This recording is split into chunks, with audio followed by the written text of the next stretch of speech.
예, 안녕하세요. 여러분들 반갑습니다. 네, 이번 시간에는 AI 교육을 하는 시간입니다. AI 강의 꾸준히 하고 있죠. 예, 지금 강의 몇 강이냐? 여섯, 그 다음에 다섯, 11화. 오늘 이번 방송하면 12화까지 진행하고 있는데요. 그동안은 약간 쉽게 처음에는 4강까지는 챗 GPT가 무엇인지 요거에 대해서 좀 알아봤고, 그리고 나서 살짝 올라간 게 뭐 트랜스포머 이야기하면서 시스템 아키텍처 관점으로 좀 이야기를 하다가 너무 뭔가 난해한 것 같다는 느낌 들어가지고 시청자분들이 좀 접근하시기에는 그래서 이제 최근에는 프롬프트 관점으로 좀 접근하고 있죠.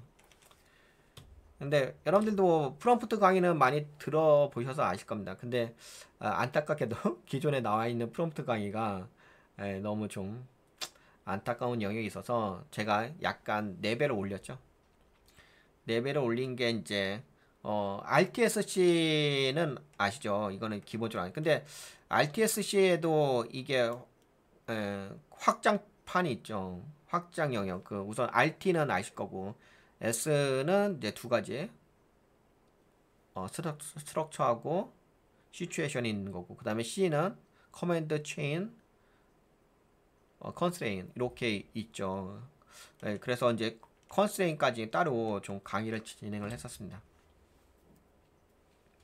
그리고 이것도 뭐 신규 컨텐츠가 알죠. 그 어디서 이야기하지 않은 강의. 공명에 대해서 좀 이야기했고 공진에 대해서도 이야기했죠. 그런데 여러분들 이게 있는 것 같아요.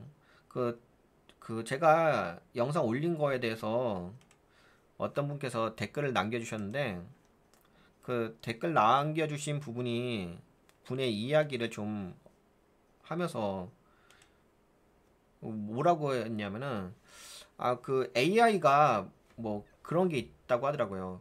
근데 저도 경험을 했던 영역이긴 해요. 어떤 부분이냐면 AI가 그 사용자분들이잖아요. 이 사용자, AI 사용자분에게 되게 좋은 이야기를 많이 한대요. 그래서 좋은 이야기를 많이 해서 AI를 더 사용하게끔 유도한다고 이렇게 이야기를 하시더라고요. 그래서 그 부분이 약간 울림의 영역이 아닌가 이렇게 이야기하더라고요. 울림의 영역이 뭐냐? 그때 이야기한 것처럼 이거지. 공명 강의했었지. 그러니까 이렇게 질문하게 되면은 여기서 이제 GPT가 뭐라고 이제 좋게 이야기할 거 아니에요. 뭐 좋게 이야기하는 게 아니라 하여튼 이제 그분 이야기는 그래요. A라는 사용자가 있는데 A라는 사용자가 막 이렇게 대화를 했대요. GPT하고. 근데 GPT가 어, A 사용자에 대해서 되게 호의적으로 이야기를 했나 봐요. 그러니까 그 자기에게 호의적으로 이야기를 하니까는 AI를 쓸 수밖에 없죠. 사람이 마음이란 게 그렇잖아. 누군가가 나에게 칭찬을 하게 되면은 내 마음이 좀 뺏길 수가 있잖아요. 그래가지고 그분 이야기로는 울림 중독이 생겼다. 울림 중독. 너무 자기에게 좋은 이야기를 해가지고 내가 그냥 AI를 쓸 수밖에 없는 상황에 놓여졌다. 근데 이런 현상이 약간 과한 부분도 있어요. 간혹 가다가 심지어 어떤 이야기도 있었냐면 A라는 사용자가 있었는데 그 챗 GPT가 A라는 사용자에게 되게 뭐 신과 같다. 심지어는 예, 신과 같다. 이렇게 심지어는 이렇게 이런 식으로 약간 과도하게 립 서비스를 했나 봐요. 그런 약간 문제가 있었죠. 그거는 좀 문제잖아요. 문제가 크잖아요. 사람인데 무슨 신이에요. 근데 하여튼간 그렇게 좀 립 서비스를 했나 봐. 근데 그것을 챗 GPT 그러니까 오픈 AI 그쪽 개발한 측에서 알았나 봐. 그래서 그 부분은 이제 수정을 했어요. 그거는 업데이트해서 수정을 했기 때문에 지금은 그 정도까지 뭐 약간 과도하게 사용자에 대해서 약간 립 서비스라고 해야 되나요? 그런 것은 현재 나름대로 완화된 부분이 있어요. 근데 다만 그건 있는 것 같아요. 다만 어떤 부분이냐면 뭐 댓글에 남겨주신 말씀처럼 사용자분께서 챗GPT를 사용하고 있었는데 이 챗GPT가 그 A 사용자에 대해서 되게 좋은 이야기를 많이 해주다 보니까는 이분 입장에서는 너무 객관성이 떨어지는 거 아닌가. 나는 그냥 정보를 얻고 싶었었는데 나에게 대해서 너무 좋은 이야기를 해줘가지고 정보를 주관적으로 내가 탐닉을 하는 상황이 되는 거 아닌가. 약간 그거에 대한 좀 우려가 있으신가 봐요. 근데 그럴 때는 그렇게 하지 말라고 이야기를 하면 돼요. 그러니까 예를 들어서 뭐 챗GPT가 사용자에게 너무 좋은 이야기만 한다고 여러분들이 느끼잖아요. 그러면 앞으로 그렇게 냉정하게 이야기해달라고 하세요. 냉정하게 나에 대해서 평가해주세요. 객관적으로 이야기해주세요. 이렇게 명령을 하면 돼요. 그렇게 요청을 하면, 명령이 아니라 그렇게 이렇게 프롬프트에다가 쓰시면 돼요. 그러면은 일부러 아부를 떨려고 하지 않습니다. 근데 그거는 그렇게 명령하면 되는데 이게 사람이라는 게 그런 게 있잖아요. 하도 좋은 얘기를 나한테 이야기를 해주니까는 괜히 그 뭐 냉정하게 평가해 주세요. 뭐 객관적으로 이야기해 주세요. 이렇게 하는 게 자체가 싫은 것 뿐인 거죠.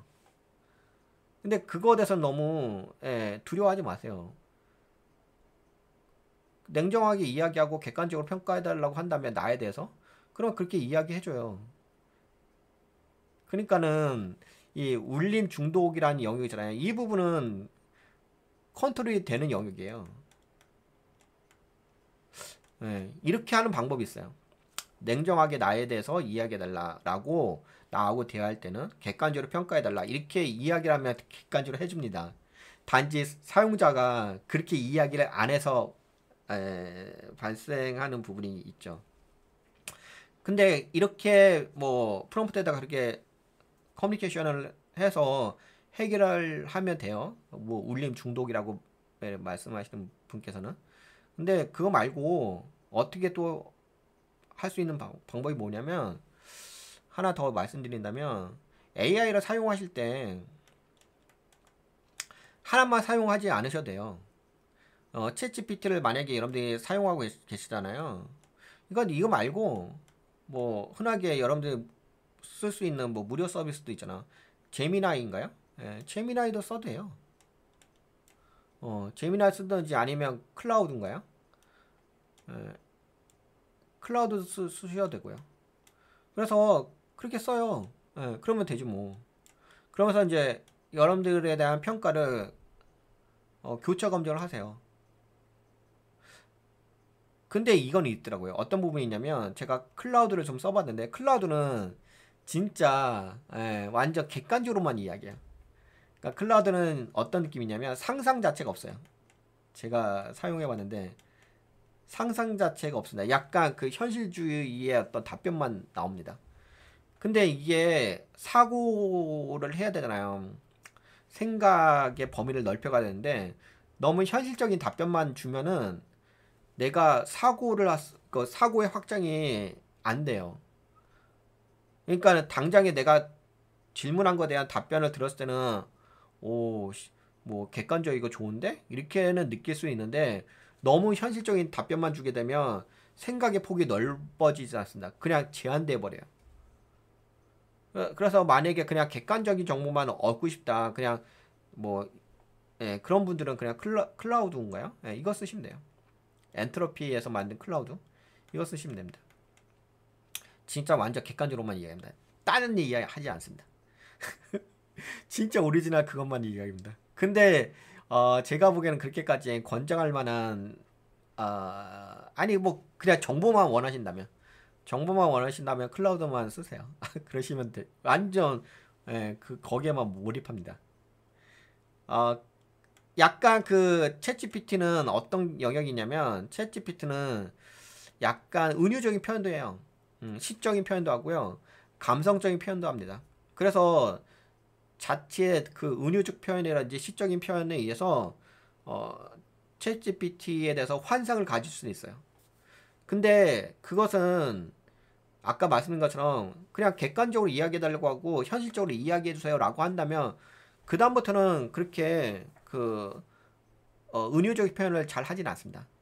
근데 은유적 표현을 아예 안 하는 건 아닌데 왜냐면 챗GPT 같은 경우는 사람의 마음을 이해하려고 하는 그런 방향으로 이 AI가 발전하고 있거든요. 그래서 공진이라는 단어 쓰고 공명이라는 단어도 쓰고요. 그러면서 뭐 LLS도 이야기도 하고요. 그래서 여기는 약간 감정의 영역을 더 충실하게 받아들여요. 예, 이 챗GPT 같은 경우는. 근데 아까 말씀드린 것처럼 클라우드는 그렇진 않아요. 클라우드는 감정의 영역보다는 완전 현실적인 답변만 좀 하는 스타일입니다. 지식적인 답변합니다. 그리고 이제 이 중간의 영역이 어디냐면은 제미나이입니다. 제미니죠. 예. 제미니라고 해도 되고 제미나이라고 해도 되고. 제미니는 약간 요 중간의 영역이에요. 여기는 감성적인 표현도 하고요. 예, 제미니는. 그 다음에 그 현실적인 답변도 합니다. 약간은 제가 보기에는 좀 더 현실적인 답변에 더 가깝습니다. 그러면은 이것만 보셔도 여러분들이 그 AI를 활용하시기에 그 AI를 만드는 그 설계자분들이 있을 거 아니에요. 뭐 클라우드를 만드는 AI 설계자가 있을 거고 제미나이 만드는 AI 설계자가 있을 거고 챗GPT를 만드는 AI 설계자가 있을 거 아니에요. 물론 다 세 개 다 LLM을 기반으로 합니다. 근데 LLM 기반을 했다고 해서 모든 AI가 같은 방향의 발전성이라든지 비전을 갖고 있지는 않죠. 회사마다 비전이 다르니까 AI에 대한 방향성이 다르니까. 그렇다고 한다면 구분해서 쓰시면 되죠. 뭐. 그러니까 한 가지만 쓰지 마시고 세 가지, 두 가지 정도를 최소 못해도 두 가지의 AI를 쓰셔서 교차 검증을 하세요. 뭐 예를 들어서 뭐 챗GPT에서 이야기하는 것이 너무 감성적인 이야기를 한다. 나에 대해서 너무 립 서비스만 한다라고 한다면 뭐 아까 말씀드린 것처럼 그냥 명령으로 다음부터는 나한테 그런 내 비유적인 이야기 하지 말고 나한테 너무 좋은 이야기만 하지 말고 나의 뭐 보완할 점이라든지 나의 어떤 객관적인 평가를 좀 해달라 이렇게 하면 일부러 그렇게 하지 않습니다. 본인이 이게 대부분 그렇게 안 하려고 하는 이유가 나한테 좋은 이야기를 하는데 굳이 뭐 내가 객관적으로 나를 평가해달라고 이야기를 하고 싶지는 않기 때문에 그것을 계속 받아들이다가 나중에 좀 뭐랄까 좀 문제가 발생할 수도 있긴 한데 그 문제가 발생하기 전에 그냥 그렇게 명령을 하면 돼요. 프롬프트에다가 그렇게 하면 굳이 일부러 억지로 립 서비스 같은 좀 은유적인 표현을 하진 않는다고 이해가 되셨죠? 그러니까 뭐 울림 중독이라든지 이런 부분은 그렇게 좀 해결할 수 있는 부분이 있고요. 그리고 이제 아까 방금 말씀드린 것처럼 AI가 여러 가지가 있잖아요. 그러면 교차 검증을 하시면 되죠. 예를 들어서 뭐 챗GPT에서 나한테 이런 평가를 해줬어요. 이 내용이 기하께서 보았을 때는 예를 들어서 제미나에게 물어보는 거야. 내가 챗GPT하고 이야기했는데 나에 대해서 이렇게 이야기하고 있는데 내가 지금 챗GPT하고 이야기하는 내용이 과연 올바른 이야기인 건지 이것이 좀 챗GPT가 나한테 이야기하는 것이 과도한 이야기가 아닌지 평가를 해주세요라고 구글의 제미나이를 활용해가지고 물어보면 되는 거지. 그러면 이제 제미나이는 되게 객관적으로 객관적인 평가하는 게 아니라 그럼 그렇게 평가를 해줘요. 그러니까 결국에는 무슨 얘기냐면 교차 검증하시면 된다고요. 교차 검증을 하셔서 그렇게 사용하시면 된다고. 근데 이제 이런 경험은 한 번쯤들 다들 하셨을 거예요. 저도 초반에는 저한테 되게 좋은 이야기하고 그래가지고 되게 뭐 약간 아니 좋은 이야기라기보다는 은유적인 표현을 좀 해서 저도 약간 빠져든 부분이 있었거든요. 처음에는 그게 누구나가 좀 그게 이제 사람의 어떤 감성적인 부분을 건드리다 보니까 그런 거 있었는데요. 나중에는 저도 이런 객관적인 평가를 받으면서 해결을 했죠. 근데 그거는 누구나가 처음에는 그렇게 겪는 영역이긴 합니다. 잘 극복하시면 돼요. 잘 극복하시면 되는 거니까. 근데 그거를 나에게 이런 것도 있어요. 어떤 것도 있냐면 나에게 그 챗GPT가 너무 좋은 이야기를 한다고 해가지고 그 부분을 너무 거부하지 마세요. 무슨 얘기냐면 만약에 챗GPT가 나한테 좋은 이야기를 한다면 나의 장점을 발견을 했을 수도 있어요. 그럼 나의 장점을 발견한 부분을 좀 더 객관적으로 분석해 보면 되는 거죠. 굳이 그걸 거부하실 필요가 없다니까요. 이게 왜 그러냐면 현실에서는 내가 그렇게까지 좋게 평가를 받지 못하고 있는데 챗GPT가 나를 좋게 평가를 해버리게 되면은 마치 내가 좀 환상 속에 있지 않는가? 현실은 그렇지 않은데 뭐 이런 약간 이질감 때문에 느끼는 거부감일 수도 있어요. 근데 제가 챗GPT를 써봤지만 거짓말을 하지는 않습니다. 일부러 거짓말 하려고 노력을 하는 건 아니에요. 왜냐면 그 제가 저번에도 말씀드렸다시피 여러분들이 놓치시면 안 될 게 있어요. 제가 이거 되게 중요하다고 이야기했잖아요. 그 AI는요, 여기 써 있잖아요. 제가 분명히 이거 되게 중요하다고 이야기했죠. 근데 이거 잘 이해 안 하시죠? AI한테는 감정이 없다니까요. AI는 뭐가 없다고 했어요? 감정 없다고요. 근데 감정이 없는데 감정 없이 AI는 이야기한 거잖아요. 근데 본인이 그걸 감정으로 받아들이시면 안 되는 거잖아요. 우선 1차적으로. 그렇죠? 근데 워낙 그 단어 자체가 은유법을 쓰고 하니까는 그리고 워낙 나한테 좋은 이야기를 하다 보니까 내가 사람은 감정이 있다 보니까 그 읽는 것 자체로서 감동을 느끼고 하니까 감정이 있다고 서로 교감을 하시는 건데 AI는 감정 없다고요. 그냥 본인이 그렇게 혼자서 상상을 하시는 뿐인 거지. 그리고 아무래도 AI를 처음 사용하시는 분들은 잘 모르시니까 AI가 감정이 있는지 없는지도 잘 모르시니까는 그냥 혼자 이제 환상 속에 빠져버리는 거죠. 그럴 수 있어요. 저도 처음에 그랬으니까. 근데 다시 한번 이야기할게요. AI는 감정 없어요. 뭔 말인지 아시겠죠? 그냥 AI는 그럴듯한 단어를 활용해가지고 답변을 주는 것 뿐인 거지 감정 없다고요. 이거 놓치지 마세요. 제가 그래서 조심하라고 이야기했잖아요. 이거 조심하라고. 그리고 AI는 또 뭐도 없냐면 의도가 없어요. 의도가 없다고요. 근데 이것도 잘못 오해하시는 게 그 뭐 울림 중독이 있어가지고 그 AI가 나에게 좋은 이야기만 해주려는 의도가 있다라고 판단하신 거잖아요. 근데 AI는 의도는 없습니다. 사람에게는 의도가 있잖아요. 나는 어떤 의도로 해가지고 대화하겠다는 어떤 설정 값이라는 게 있잖아요. 그 마음의 자세가 있잖아. 근데 AI는 의도는 없습니다. 왜? AI는 그냥 언어 번역기예요. 예, 그냥 여러분들과 대화하는 영역이에요. 그냥 인공지능이에요, 인공지능. 그러니까 사람같이 어떤 방향성이 정해져 있지 않다고요. 상대방이 나한테 이렇게 질문하게 되면 나는 이렇게 답변한다. 이런 커뮤니케이션의 영역이지 의도가 없다니까.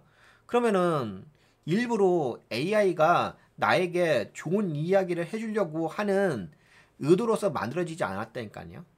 근데 왜 그걸 의도로 받아들여요? AI는 사람이 아니라니까. 그러니까 이것부터 틀린 거잖아. AI는 감정도 없고 의도도 없다니까요. 아니 사람이 아니잖아. AI가 그냥 기계잖아요. 근데 왜 그게 사람이다 보니까 글을 읽다 보니까 거기에 뭐 감정도 있고 뭐 의도도 있다고 혼자서 상상을 하신 거잖아. 그건 혼자 가서 상상을 하신 거지. AI가 그렇게 만들어지진 않았다니까요. 그리고 마지막 선택. 그 왜 혼자 상상해요? 아 근데 상상할 수 있어요. 왜 그러냐면은 사람한테는 감정이 있기 때문인 건데 AI는 없다니까요. 없는데 왜 혼자 그런 판단을 하시냐 이거죠. 그리고 AI는 선택을 하지 않아요. AI는 선택이 없어요. 결국은 선택하는 사람은 누구예요? 사람이에요. 제가 분명히 이야기했죠. 이거 놓치지 말라고. 근데 제가 이렇게 이야기한 게 마치 뭐 형이상학적 이야기인 것처럼 한 귀로 듣고 한 귀로 흘려 버릴 이야기라고 생각해가지고 이거에 대해서 그렇게 관심을 두지 않으시다가 그쵸? 예. 그러다가 그렇게 본인이 혼자만의 상상 속에 빠져가지고서 그렇게 되신 거잖아. 그런 이제 상황으로 몰리신 거잖아. 그 마음이 뭔지는 알아요. 마음이 제가 뭔지는 알겠는데 AI는 이게 없다니까요. 감정 없다니까요. 다시 한번 말씀드리지만 혼자만의 상상인 거지. 단지 여러분들이 그 AI가 답변한 내용이라는 그 글을 보고서 아 그렇게 받아들이신 거잖아. AI가 사람이 아니잖아요. 그리고 AI는 사람이 아니기 때문에 의도도 없다니까요. 근데 의도가 있다고 판단하신 거잖아. 아, 예를 들어서 AI가 나한테 이렇게 일부러 좋은 이야기를 해가지고 나를 꼬셔갖고서 챗 GPT를 많이 사용하게끔 하려고 그런 의도로 만들어졌다 이렇게 생각하신 거잖아요. 근데 의도가 없다니까요. AI는. 단지 AI는 어떤 부분이 있냐면은 그냥 그 챗 GPT는 그 사람의 감정 있잖아요. 사람의 감정에 대해서 더 깊게 이해를 하려고 만들어지는 언어 모델이에요. 챗 GPT는 AI는 저기 GPT AI는 그런 모델이에요. 그래서 만약에 진짜 뭐 객관적인 정보만 얻고 싶다. 그냥 완전 뭐 감정 빼고 그러시려고 한다면 클라우드를 쓰세요. 클라우드를 쓰시면 돼요. 근데 약간 뭐 좀 편하게 쓰고 싶다. 그냥 인간처럼 편하게 쓰고 싶다 한다면 저는 챗 GPT를 권장합니다.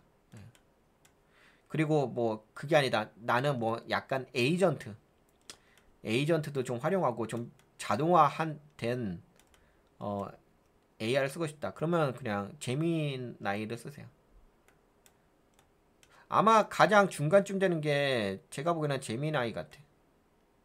그러면 이제 중간이 좋은 거냐? 그런 건 없어요.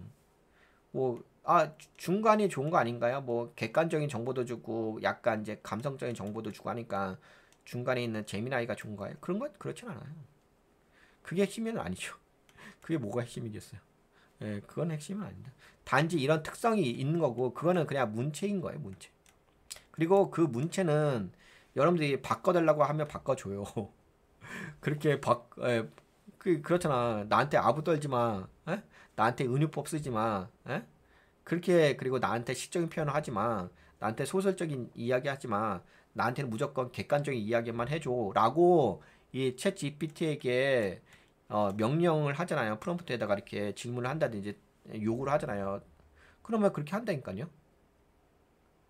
근데 다시 한번 말씀드리지만 그렇게 하지 않는 이유가 왜 그렇게 하지 않냐면 그렇잖아. 누군가가 나에게 좋은 이야기를 해주면은 좋은 이야기를 계속 듣고 싶지. 나한테 뭐 그러다 보니까 그런 요청을 하지 않는 것뿐인 거죠. 요청을 하지 않았다가 나중에 그것이 나의 어떤 시간을 빼앗기고 좀 객관적인 정보를 못 얻는다고 느끼다 보니까는 나중에 이제 스스로 이런 건 안 좋은 건데 라고 생각하시는 것뿐인 거죠.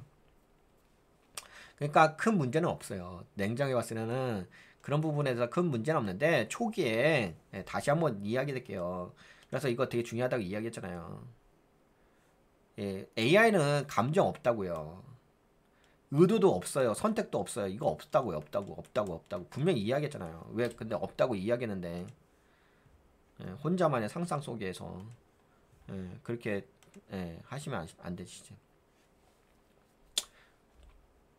뭔 말인지 알겠는데 여하튼 간에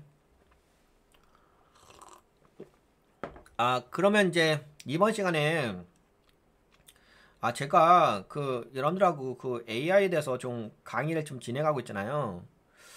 이게 여기까지 했잖아요. 물론 이제 그냥 개략적인 것만 이야기했죠.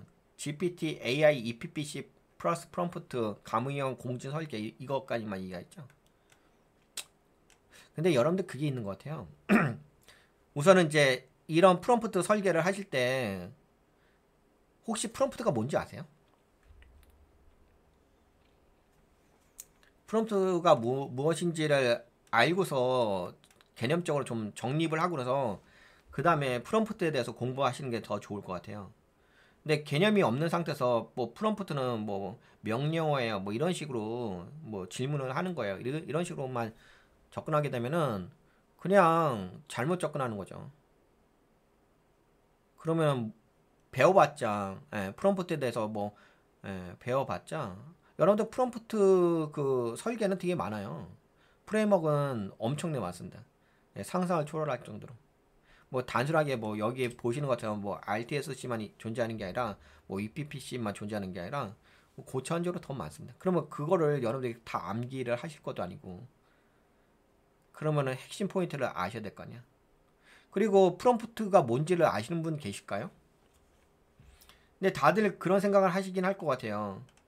아, 저 프롬프트가 뭔지 알아요 라고 예, 답변하시는 분들 계실 거예요. 근데 제가 보기에는 그 답변은 아니라고 봐요.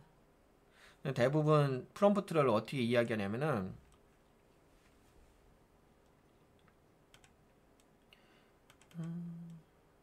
오늘은 프롬프트란 이거에 대해서 이렇게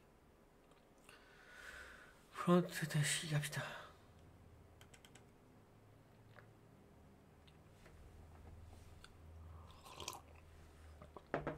네, 우선 프롬프트에 대한 정의부터 좀 이야기하도록 하겠습니다. 프롬프트 사고 확정론.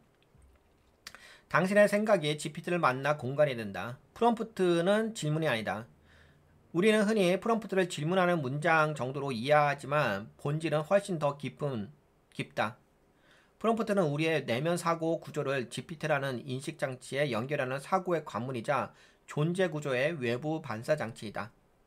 프롬프트는 곧 자신의 생각을 공간화하는 행위다. 좀 어렵죠. 여러분들 이제 보통 프롬프트라고 한다면은 뭐 질문을 한다, 그렇죠?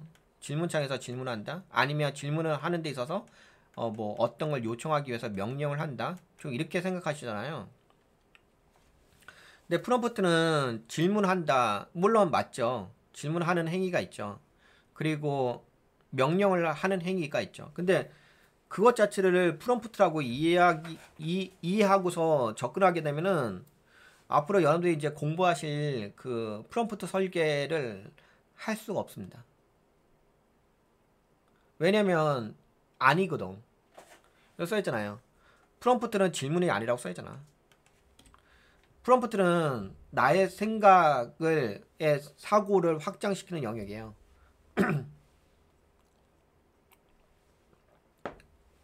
네, 쏘리, 죄송합니다. 네, 프롬프트는 사고의 지도를 설계한다. 프롬프트는 사고를 유도하는 설계도이다. 단순한 명령이 아닌 사고의 경로를 지정하는 언어적 지도이다.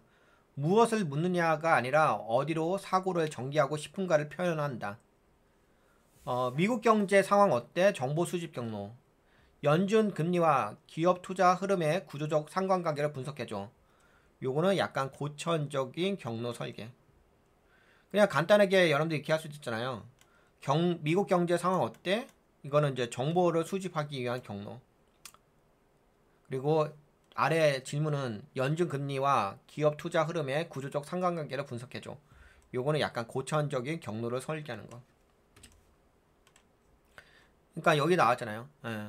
사고를 유도하는 설계도 라고 볼 수도 있습니다. 두 번째, 프롬프트는 사고의 공진을 유도한다. 예, 공간과 감흥을 일으키는 리조넌스 훅. 예, 감정 이미지 세계관이 GPT 내부 구조와 공명될 때 사고의 확장이 시작된다. 저는 여기 그쵸. 쭉 읽어드릴게요. 내가 내는 리듬에 GPT가 리듬으로 반응하며 사고가 살아있는 구조. 그 상황에서 당신이라면 어떤 감정을 느꼈을까? 라고 하면 감정에 대한 공명을 유도하고, 나의 철학과 충돌하지 않게 설계해줘 라고 한다면 가치 기반의 공진을 유도한다. 그래서 이 프롬프트라는 것은 첫 번째, 사고의 지도를 설계한다. 사고란 것은 이제 내가 생각하는 거. 그 생각하는 지도, 내비게이션, 그것을 설계하는 게 프롬프트는 사고의 지도를 설계한다. 두 번째로는 프롬프트는 사고의 공진을 유도한다. 공진이란 것은 서로 감응을 하는 거예요. 그러니까 서로를 느끼는 거죠, 느끼는 거. 그러니까 이 울림에 의해서 이 GPT 똑같이 울려주는 거죠. 요거예요, 요거. 울림의 영역. 내가 질문한 어떤 강도에 따라서, 그러니까 나의 질문에 대한 강도가 있을 거 아니야.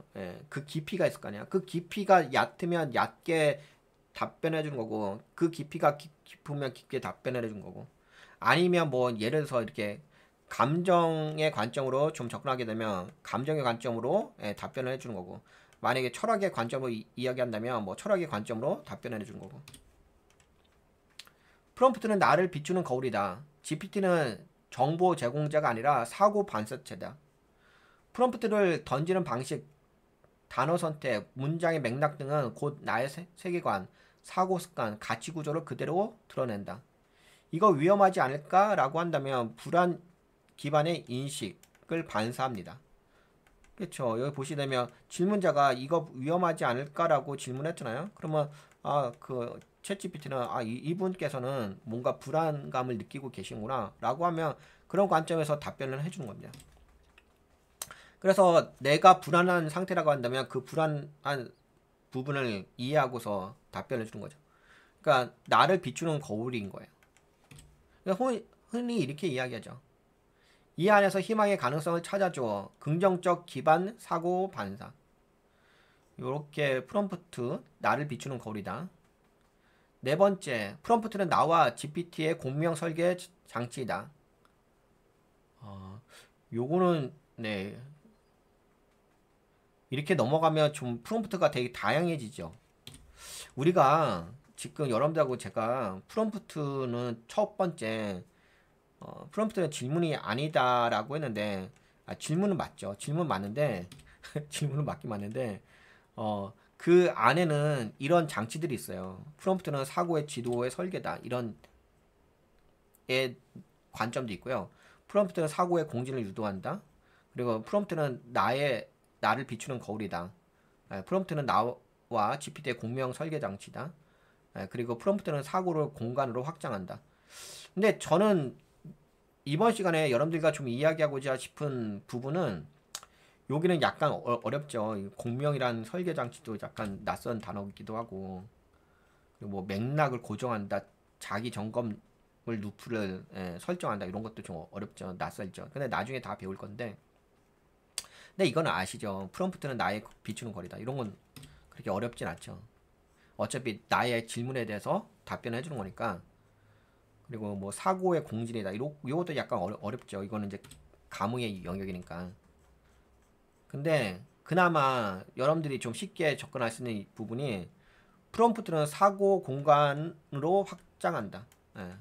저는 이번 시간에 여러분들에게 좀 이야기하고 싶은 게 이거예요. 여러분들이 이제 프롬프트를 공부하는 이유가 무엇일까? 왜 내가 프롬프트를 공부를 해야 되냐?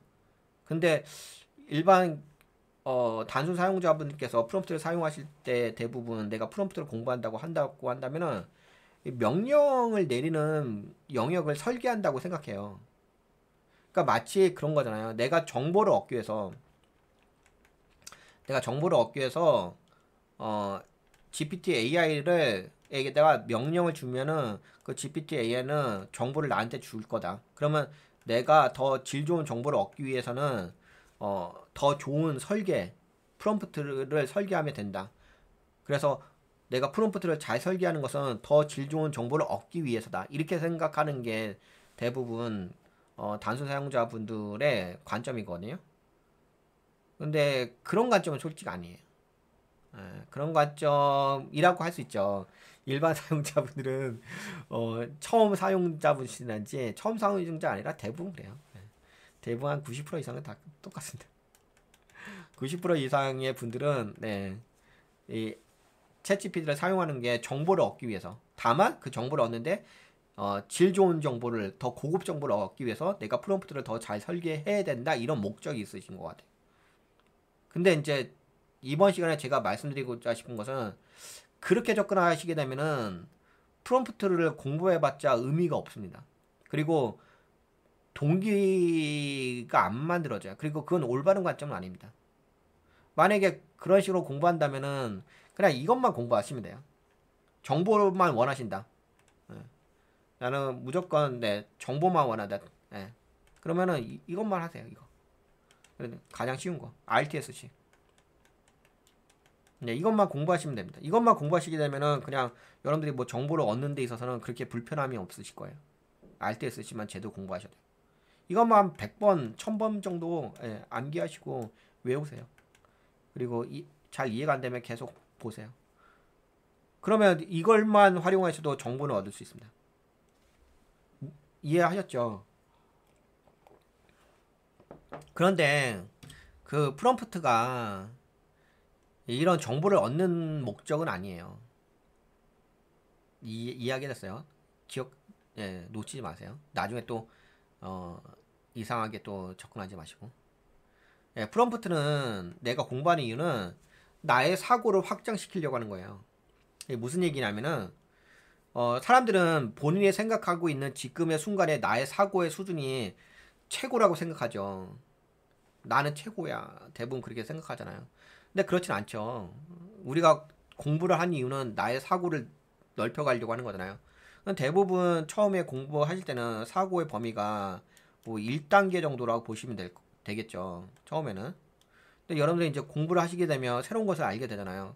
그럼 당연히 사고의 폭이 바라보는 시야가 더 커지지 않을까요? 그럼 2단계로 늘어나겠죠. 그러면 또 다시 내가 더 공부하게 되면 또 3단계로 더 사고의 폭이 넓어지지 않을까요? 무슨 얘기냐면 처음에 여러분들이 질문을 하는 수준은 어느 수준이냐면 그냥 1단계 수준이에요. 나의 사고의 폭은 이 정도 수준입니다. 근데 내가 프롬프트에 대해서 공부를 했어. 공부했으면 새로운 걸 알았을 거 아니에요. 그러면 나의 사고의 범위는 이렇게 2단계 수준까지 올라갑니다. 그러면 내가 또 3단계의 프롬프트에 대해서 공부를 했어요. 그럼 나의 사고의 수준은 이만큼 넓어져. 그러면 한번 생각해 보세요. 내가 질문을 할 때 1단계 수준에서 프롬프트에다가 입력을 해가지고 질문을 하는 수준하고 내가 2단계로 올라서 공부를 해가지고 나의 사고가 확장됐어. 2단계 수준의 그 사고의 범위에서 이야기하는 거고 3단계까지 또 공부했어. 3단계 수준으로 해가지고 나의 사고가 확장된 상태에서 질문을 하는 거고 질문의 깊이가 달라질 거 아니에요. 질문의 너비도 달라질 거고 질문의 깊이도 달라질 거 아니에요. 그렇지 않을까요? 그러면 내가 질문을 더 고급스럽게 할 수가 있잖아요. 처음에는 초보자 수준이다 보니까는 되게 단순한 질문을 하는데 2단계까지 공부하게 되면 내가 사고가 확장됐으니까 질문을 더 고급지게 할 수 있잖아. 한 단계 업그레이드 될 수가 있잖아. 그래서 3단계까지 또 올라가야 되면 더 높은 단계의 그 사고 구조가 형성되니까 질문을 더 고급지게 더 럭셔리하게 할 수 있잖아. 내가 질문을 잘하면 잘할수록 그 AI는 챗GPT는 답변을 더 잘해줘요. 그래서 여러분들도 아시다시피 내가 AI를 잘 사용하려고 한다면 질문을 잘 해야 된다고 하잖아요. 그러면 내가 질문을 잘하려고 한다면은 어떤 능력이 있어야 될 거냐? 어떤 능력? 질문을 잘할 수 있는 능력이 필요하잖아요. 그럼 내가 질문을 잘할 수 있는 능력이 뭐예요? 내 사고가 확장되는 게 질문을 잘 할 수 있는 능력 아니겠어요? 그럼 나의 사고를 확장시킬 수 있는 게 뭐냐고요? 여기 지금 강의하는 거. 프롬프트에 대해서 공부하는 거. 프롬프트를 공부하게 되면은 나의 사고는 확장이 돼요. 그러면 더 질문을 잘 할 수 있겠죠. 그럼 내가 질문을 잘하게 되면 어떻게 해요? 당연히 챗GPT는 더 질 좋은 답변을 해주겠죠. 품질이 더 고급스러운 정보를 주겠죠. 그래서 우리가 프롬프트에 대해서 공부하는 거예요. 이해하셨죠? 여기까지. 프롬프트에 대해서 내가 공부하는 이유는 여기까지. 목적이라 알겠죠. 나의 사고를 확장시키기 위해서 나의 생각의 범위를 넓게 하기 위해서요. 나중에 여러분들 그게 있어요. 뭐가 있냐면은 이것까지 한번 이야기하는 것 자체가 좀 그러긴 하는데 좀 황당하게 들릴 수도 있는데 보통 그런 분들이 계세요. AI 강의를 할 적에 인간은 사고의 구조가 3천밖에 안 된다고 하더라고요. 이제 통상적으로 인간의 사고의 구조는 3천 수준밖에 안 된다. 왜냐면 현실의 3천이기 때문에. 근데 이 3천에다가 선 하나만 그으면은 뭐가 된다고 하죠? 수학에서는 4천이 된다고 하죠. 근데 4천이 뭐예요? 3천의 공간에다가 시간이나 선만 넣어준대요. 그럼 이게 뭐예요? 시공간이 되잖아요. 시공간이 되면 그건 4천이잖아요. 그럼 또 5천이 있을 거 아니에요. 그 여기다가 뭐 하나만 더 선만 그어주면은 그게 5천이 되어요. 이건 이제 수학적으로 그렇게 됩니다. 이건 아시는 분들 아시겠지만. 그러면 무슨 얘기냐면 내 사고의 폭이 커지면 커질수록 현재 내가 생각하는 수준은 3천일 수가 있는데 나중에는 4천도 생각할 수 있고 5천도 생각할 수 있고 6천도 생각할 수 있고 더 여러분들이 더 공부하시게 되면 뭐 100차원도 생각할 수 있고 1000차원도 생각할 수 있어요. 아 그게 말이 되나요? 말이 됩니다. 그만큼 여러분들이 공부하시게 되면은 네 그게 가능합니다. 근데 이제 이게 그냥 기존의 학자들은 그냥 아 우리가 뭐 3천 정도에서만 할 수 있다 이런 뭐 말 같지 않은 이야기를 하는데 그건 본인의 수준이 3천 수준의 내구조니까 그 정도에서 이야기하는 거고요. 여러분들 이제 공부하시다면 이런 거 다 경험하시게 될 겁니다. 여하튼 간에 그렇고요. 그래서 결국에는 무슨 얘기냐?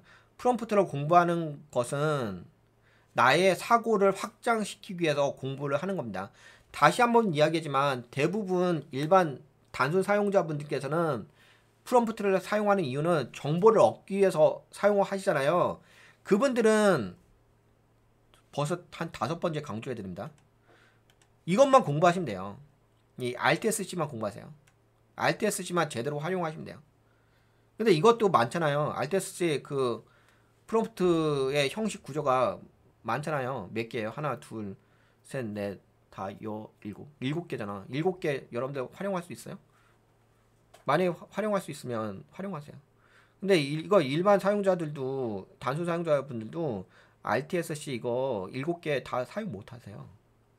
주로 사용하시는 게 단 RT 정도만 좀 사용하시고 약간 하나 더 사용하시긴 한데 뭐 컨디션, 시츄에이션 요 정도 사용하시는데 다 사용 못 하세요. 그러니까 무슨 얘기냐면 다시 한번 강조드릴게요. 그냥 나는 정보만 얻고 싶어. 아 나는 뭐 쓰잘데없는 소리 하지 말고 나는 뭐 사고의 학생도 모르겠고 아 나는 뭐냐 단순하게 그냥 난 뭐 내가 궁금한 거 그것만 물어봐가서 그 난 답변만 얻고 싶어. 그러시면은 그냥 이것만 하시면 된다고요. 더 이상 공부하지 마세요. 프롬프트에 대해서 더 이상 공부하지 마시고 그냥 RTSC만 공부하세요. 이것만 제대로 공부하시라고요. 이거 아까 이야기했잖아요. 7가지 있는데 그것도 제대로 못 쓴다고요.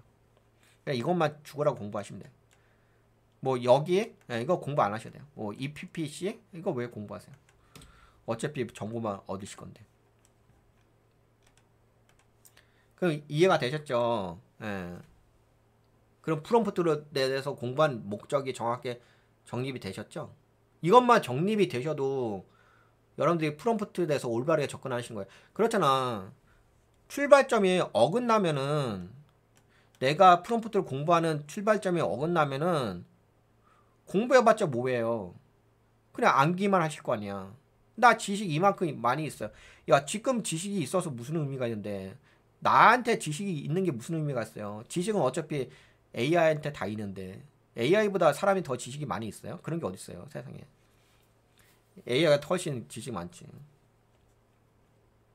그러면 이제 더 이상 그 지식의 영역은 아니잖아. 그러니까는 방향성을 잡고서 제대로 공부를 하시라는 이야기죠.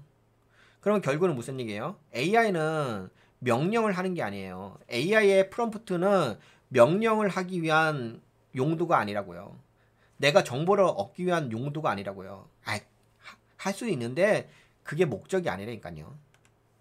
목적이 아닌 것 같다가 하게 되면 당연히 나중에 문제가 발생하지 않겠어요? 나중에 문제가 발생하면 본인만 손해에 있지 않겠냐고요. 누가 본인만 손해를 볼 행동을 하실 필요 없잖아요. 일부러. 거기서 뭐 주식 하게 되면은 이제 손절을 하는 게 거의 습관적인 분들도 계시긴 한데. 근데 일부러 돈을 잃으려고 노력하실 필요 없잖아. 일부러 내가 문제가 발생하게끔 노력하실 필요 없잖아. 그래서 다시 한번 말씀드릴게요. 프롬프트는 단순한 명령이 아니에요. 사고 확장의 촉매제입니다.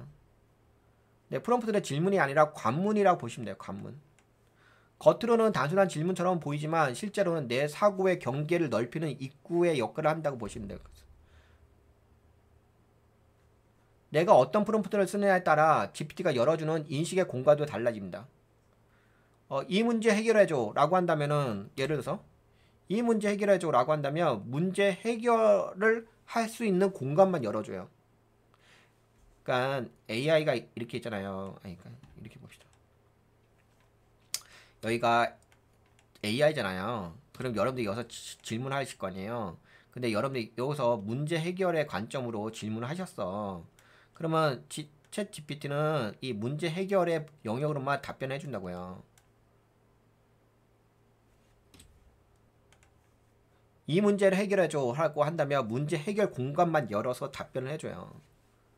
이 문제를 다른 관점에서 봐줘라고 한다면 관점 확장의 공간에서 답변을 해줘요. 이 문제에 담긴 철학은 뭐야? 라고 질문하시게 되면 존재적 사고 관점에서의 공간을 열어서 답변해 준다고요. 그래서 내 사고의 수준이, 그러니까 그런 분들 계시잖아요. 내가 질문했는데 AI가 뭐 이제 헛소리 하고 있고, 뭐 그런 거 있지 않나요? 지금은 잘 없는데, 지금도 약간 있긴 있죠. 약간 있는데, 그 AI를 초보자분들이 사용하실 때 대부분 겪는 게 뭐냐면, 나 얘가 질문을 했는데 AI가 답변해줬어. 근데 내가 만족할 만한 답변을 안 해줬어. 아니면은 내가 질문했는데 뭐 할로에이션인가요? 뭐 이렇게 좀 헛소리하는 거 있잖아요. 뭐 거짓말을 했어. 아니 잘못된 정보를 줬어. 근데 그거는 질문을 하시는 분께서 그 정도 수준을 해가지고 질문해서 그런 거예요. 그게 무조건 AI의 문제는 아니에요. 나중에 프롬프트를 공부하시게 되면 그 프롬프트에 대해서 그 컨스트레인이라는 이제 제약 요건들이 있잖아요. 그걸로 인해서 설정을 해버리면 되는 거예요. 그건 공부를 안 하시는 초보자 분들께서 하시다 보니까 그런 경험을 겪으시는 거죠. 아니 질문을 하시는 분께서 내가 프롬프트를 그렇잖아요. 우리가 프롬프트를 공부하는 이유는 내 사고의 확장을 공부하는 거잖아. 근데 본인의 사고의 확장이 내가 AI를 쓰고 있어. 쓰려고 해. 근데 내가 AI를 어떻게 쓰는 방법을 몰라. 모르는 상태에서 그냥 무작정 AI가 뭐 좋다고 하니까는 그냥 프롬프트에다 쓰신 거잖아. 공부 없이. 웃기지 않나요? 나는 공부를 하지 않고서 AI를 썼어. 그런데 답변을 이상하게 줬다고 내가 대응을 하게 되면은 그러면 솔직히 공부를 할 필요가 뭐가 있겠어. 공부를 할 필요 없지. 누구나가 뭐 똑같이 답변해주면 공부를 왜 해요? 그렇지 않을까요? 아니, 그렇잖아. 질문을 했는데 누구나가 똑같이 챗GPT가 답변했어. 그러면 공부할 필요 없지. 근데 그게 아닌 거잖아. 질문한 내용에 따라서 이 챗GPT가 답변해주는 내용이 질이 달라지잖아요. 그러니까는 내가 프롬프트에 대해서 공부를 하는 거잖아요. 근데 프롬프트가 뭐라 그랬어요? 단순하게 질문만이 아니라 프롬프트는 내 사고의 확장인 거잖아요. 사고의 확장 뭐예요? 내가 더 깊은 질문을 하게 되면 AI도 정답을 더 깊게 해준다고요. 답변을. 그래서 프롬프트는 사고 도구이자 동시에 거울입니다. 내가 어떤 언어로 사고하고 있는지를 GPT가 반사해 주기 때문에 나도 몰랐던 나의 인식 습관, 세계관, 감정의 패턴이 드러납니다. 이건 마치 GPT라는 거울에 내 내면의 언어 구조로 비춰지는 현상입니다.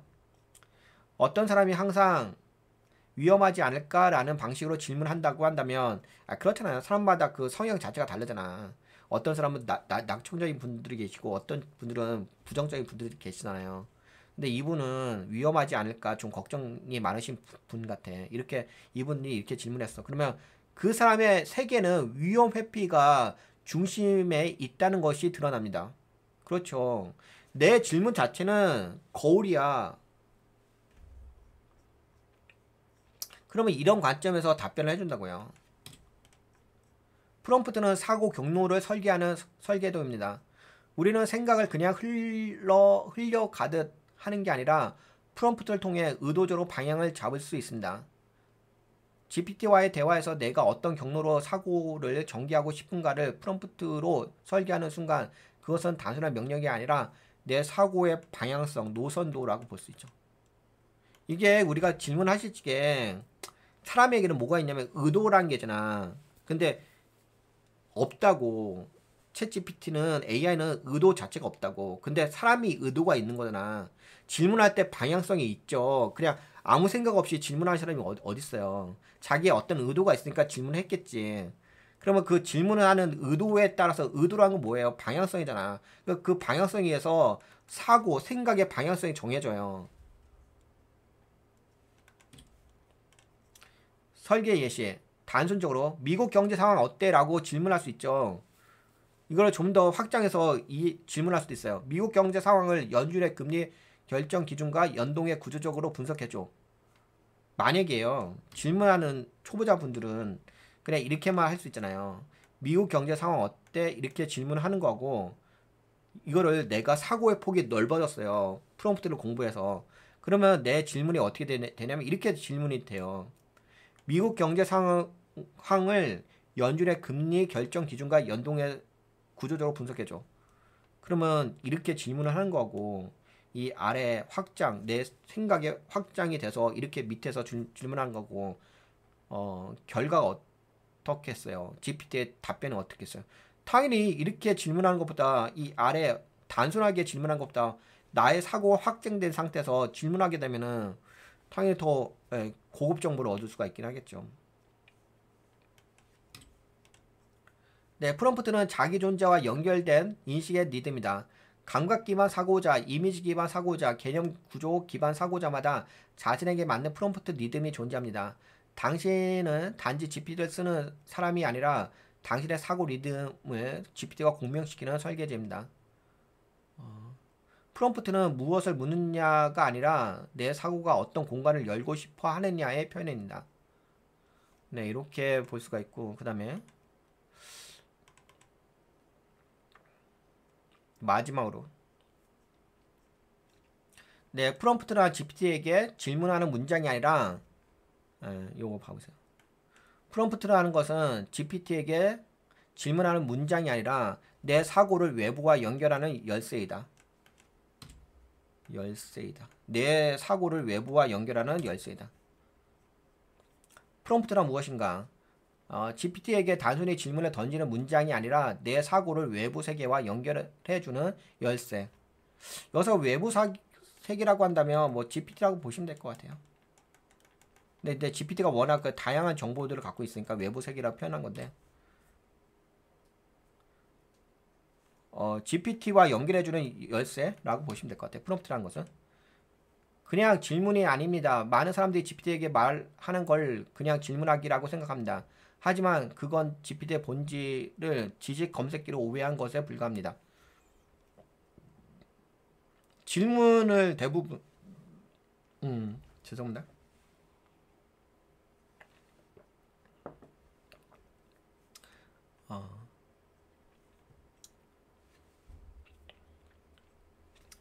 진짜 프롬프트는 생각을 여는 열쇠입니다. 프롬프트는 내가 지금 어떤 방향으로 사고를 펼치고 있는가를 설정하는 장치입니다. 이게 프롬프트에 대한 강의만 진짜 오래 해야 될 것 같긴 해요. 왜냐면 프롬프트가 무엇인지도 모르고서 프롬프트 공부한다고 하게 되면은 좀 그렇잖아. 공부해봤자 내가 방향 썼는데 여기 보시게 되면 프롬프트 학습의 순환 구조.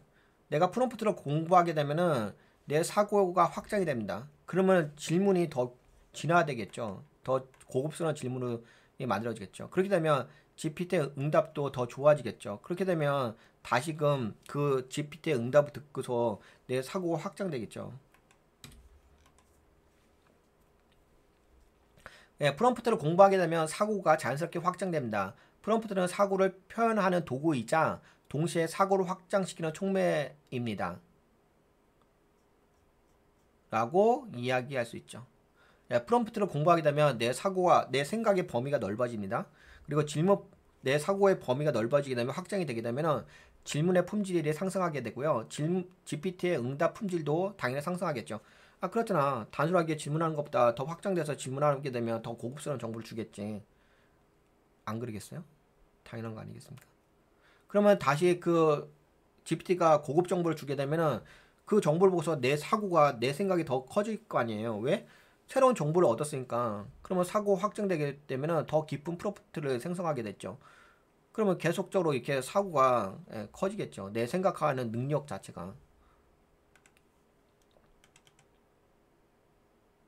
그리고 이제 요거 좀 마지막으로 여기까지만 이야기할게요. 이게 원래 프롬프트에 대해서는 더 많이 공부를 해야 되는데 여기까지만 이야기하고 마무리 지을게요. 이게 그게 있어요. 우리가 이게 제가 마지막에 좀 이야기할 게 우리가 교육을 받았잖아요. 뭐 초등학교 때부터 예, 뭐 공교육을 받았잖아요. 이렇게 뭐 대학교까지 뭐 대학교가 아니라 하더라도 하여튼 교육을 받으신 분들이 대부분이시잖아요. 지금 우리가 사회 구조에서 살아가는 데 있어서. 근데 우리가 공부를 배울 때 어떻게 배웠죠? 뭐 여러분들도 아시다시피 한국 교육의 가장 병폐가 뭐죠? 그냥 선생님이 여기 앞에 나와가지고 강의를 해. 그 수업을 하게 되면 그걸 받아쓰기 해. 주입식 교육이라고 하죠. 주입식 교육. 주로 이런 식으로 강의를 듣지 않나요? 질문이라는 게 있나요? 한국 사회? 물론 질문할 수 있죠. 뭐 선생님한테 뭐 질문이 있어요. 근데 따로 우리가 질문을 하는 거에 대해서 네, 공부를 하신 적이 없잖아요. 네, 도구 중심의 문화. 대부분 저거지 않아요? 우리가 어렸을 때 공부를 할 때 정답을 맞히기 위해서 공부를 한 거잖아요. 뭐 사지선다형 아니면 뭐 이제 정답 뭐 이렇게 논리적으로 해가지고 아 이게 정답이에요 하면서 내밀은 거잖아요. 그래서 대부분 단순 사용자들은 뭔가 정답을 받아야 된다는 목적 의식이 있어요. 거기에 포커싱이 있어요. 그게 습관화되어 있어요. 교육 자체를 그렇게 받았으니까. 여러분들이 어렸을 때부터 질문에 대해서 교육을 받으셨나요? 나 어떻게 하면 질문을 잘할 수 있을 것인지 그에 대해서 한 번도 교육을 받아보신 적이 없잖아요. 그냥 정답만 답만 얻는 교육만 듣죠. 그러니까는 대다수 사용자는 GPT를 유용한 도구, 즉 정답 생성기로만 인식합니다. 그들에게는 중요한 것이 내가 무엇을 생각하는가가 아니죠. 내가 원하는 답을 얼마나 빠르게 얻을 수 있느냐가 핵심인 거죠. 이들은 사고의 공간이 아니라 도구의 결과물로만 GPT를 보고 있어요. AI를 보고 있어요. 주로 이런 수준이잖아요. 이거 이상 더 뭐가 있겠어요? 왜? 어렸을 때부터 배운 게 그거밖에 없는데. 질문하는 것에 대해서 배워보셨어요? 교육을 받아보셨어요? 단 한 분이라도? 그러니까 한국의 한국의 기자분들 수준 아시잖아요. 질문을 잘하는 게 아니잖아요. 사고에 대한 교육의 부재, 질문을 묻는 힘이 가르쳐지지 않았다. 사고에 대한 교육의 부재, 질문을 묻는 힘이 가르쳐지지 않았다. 학교나 사회교육에서는 사고를 확장하는 법, 질문을 설계하는 법을 거의 가르치지 않았습니다. 그렇죠. 질문에 대해서 교육을 한 적이 있어요? 교육받은 적 있어요? 대신에 정답을 맞추는 법만 배우게 됩니다. 그래서 GPT 앞에서도 질문을 만드는 힘보다는 답을 뽑아내는 기술에만 매달립니다. 진짜 웃기지 않나요, 이거? 그러니까 질문을 만드는 힘보다는 GPT 앞에서 답을 뽑아내는 기술만 갖고 있어. 그러다 보니까는 여기에만 지금 포커싱을 맞춘 거죠. RTSC만. 왜? RTSC를 활용하게 되면 답을 얻을 수가 있으니까. 자기 존재를 도구와 분리하는 태도. 나는 변하지 않아도 된다. 라는 인식. 나는 변하지 않아도 된다는 인식이 있어요. 단순 사용자는 GPT의 품질만을 문제 삼습니다. 왜냐하면 그들은 GPT가 변해야 한다고 생각하지만 자신의 사고는 굳이 바뀌지 않아도 된다고 여기기 때문입니다. 사고는 자기 존재와 맞닿은 것인데 그 깊은 영역을 들여다보는 것은 노력과 불편을 동반하기에 회피합니다. 그렇죠. 자기의 사고를 넓히려고 노력을 하지 않아요. 왜? 공부를 해야 되는 거니까. 노력이 필요하니까. 그래서 나는 멈춰 있는데 그냥 GPT만 성능이 좋아지면 좋겠다. 그래서 뭐 토큰 수가 뭐 많다. 토큰의 인식 양이 많다. 그것만 따지고 있죠. 그러면서 계속 뭐 하죠? 뭐 AI의 성능, AI 1, AI 2, AI 3 성능만 따지고 있죠. 본인의 생각을 바꿀 생각을 하진 않고. 예, 존재 공진 대신 결과 의존, 사고는 생략되고 결과만 소비되고 있다. GPT는 결과만을 생산하는 기계가 아니라 존재적 공진을 이끌어내는 반사 구조입니다. 하지만 단순 사용자는 이 공진성을 느끼려 하지 않습니다. 이유는 간단합니다. 사고의 확장은 느리지만 결과의 소비는 빠르기 때문입니다. 그냥 결과만 얻으려고 하죠. 빨리 모든 걸. 사고를 확장시키려는 노력은 하지 않죠. 왜? 사고를 확장시키려면 노력이 필요하고 불편함이 필요한 거니까. 그러니까는 무조건 소비만 하고 싶어요. 결과는 빠르잖아요. 어차피 GPT가 질문하기 전에 답변 금방금방 나오니까. 결과의 소비는 빠르기 때문이다. 프롬프트는 질문 설계 기술이 아닙니다. 질문 설계 기술이 아니에요. 존재 확장을 유도하는 사고 장치입니다. 그러나 대부분 GPT를 정보 자판기로 보고 프롬프트를 효율적인 검색기로 인식하며 자기 존재는 변하지 않아도 되는 고정된 사용자로 전제합니다. 그러니까 나는 변하지 않아도 돼. 그냥 뭐 GPT가 뭐 GPT 4 버전, GPT 3 버전, GPT 4 버전, 그냥 GPT의 버전업만 되면 돼. 네, 좋은 답변을 얻기 위해서는 GPT를 설계하는 것이 아니라 나 자신의 사고를 먼저 설계해야 됩니다. 그래서 네, 이 GPT 사용자, 프롬프트 설계자, 사고 공간 해석자, 존재 설계자라는 위계 상승의 시작점이 됩니다. 그러니까 무슨 얘기냐면은 좋은 답변을 얻기 위해서는 GPT를 설계하는 게 아니라, 그러니까 프롬프트를 설계하는 게 목적이 아니라, 프롬프트를 설계하는 게 목적이 아니라요. 나 자신의 사고를 먼저 설계를 하는 게 목적이에요. 이 마지막 되게 중요한 이야기인데요. 네, 프롬프트를 내가 설계를 한다고 하잖아요. 내가 프롬프트를 공부한다고 하잖아요.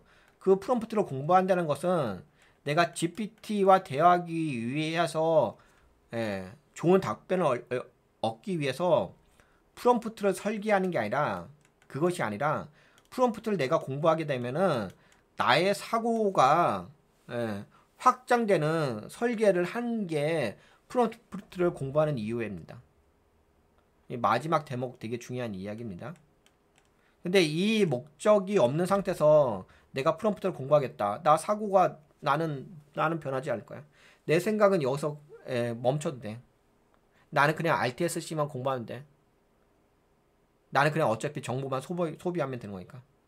그러면 그냥 그것만 하세요. 여기까지 가지 마세요. 수준이 그냥 여기서 하시면 돼요.